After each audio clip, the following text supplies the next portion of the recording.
Mga ka-sports, hindi lang pala puro basketball drills, shooting at scrimmage ang pinagdadaanan ng ilang college athlete bago sumabak sa UAAP. Para sa ibang kupunan, ang paghahanda ay hindi lamang tungkol sa lakas ng katawan, kundi pati sa mental toughness, disiplina at pagtutulungan bilang isang team. Pero matapos ang malungkot na insidente sa Aurora na ikinasawi ng dalawang Ateneo Blue Eagles players, muling umingay ang tanong ng publiko. Gaano nga ba kabigat ang training na pinagdadaanan ng mga atleta? At may koneksyon ba ito sa naging trahedya? Kung trip mo po ang ganitong content, paiwan ng follow at pa-subscribe na din. Tara po, simulan na natin. Matapos ang insidente, muling kumalat online ang isang lumang podcast interview ng dating Ateneo Blue Eagles na si Mike Nieto. Sa naturang panayam, ibinahagi niya ang ilan sa mga naging bahagi ng kanilang preseason preparation noon sa ilalim ni Coach Tab Baldwin. Ayon kay Nieto, mayroon silang tinatawag na bootcamp style training na hindi lang nakatuon sa basketball drills. Kasama umano rito ang mga physical challenges na layunin palakasin ang katawan, mentalidad at samahan ng buong koponan. Ikinuwento niya ito na kabilang sa mga naging aktibidad nila noon ang mga matitinding physical exercises tulad ng paggapang sa buhangin, endurance activities at mga hamon na sumubok sa kanilang tibay. Nabanggit din niya ang mga aktibidad sa dagat bilang bahagi ng team building at confidence building. Layunin umano nito na mabuo ang tinatawag nilang band of brothers mentality kung saan mas nagiging malapit ang mga players bilang isang pamilya.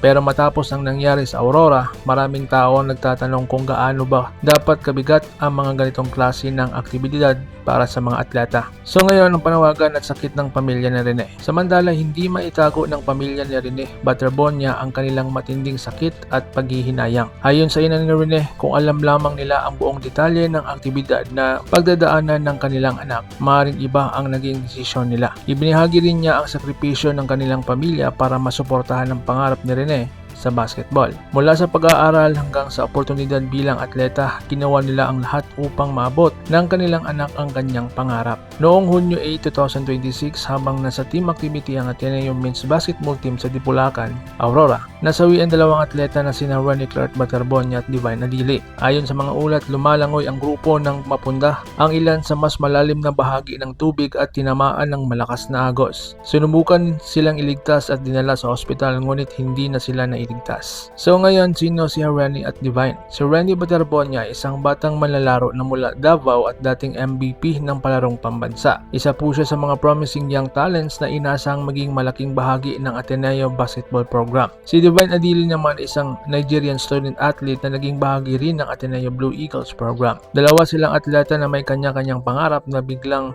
natapos dahil sa trahedyang ito. Sa ngayon, sinabi ng mga otoridad na wala silang nakikitang foul play sa insidente. Nanatili pa rin ang investigasyon at ang pinakamahalaga ay ang pagbibigay ng hustisya, linaw at respeto sa mga pamilyang naiwan. Ang training ng mga atleta ay bahagi ng paghahanda para mas maging matatag sila. Pero ang kaligtasan ng bawat manlalaro ay dapat laging nasa pinakamataas na antas. Ikaw po mga ka-sports, ano pong masasabi ninyo tungkol dito? I-comment niyo yung opinion at huwag kalimutang mag-subscribe para sa iba pang sports stories at updates.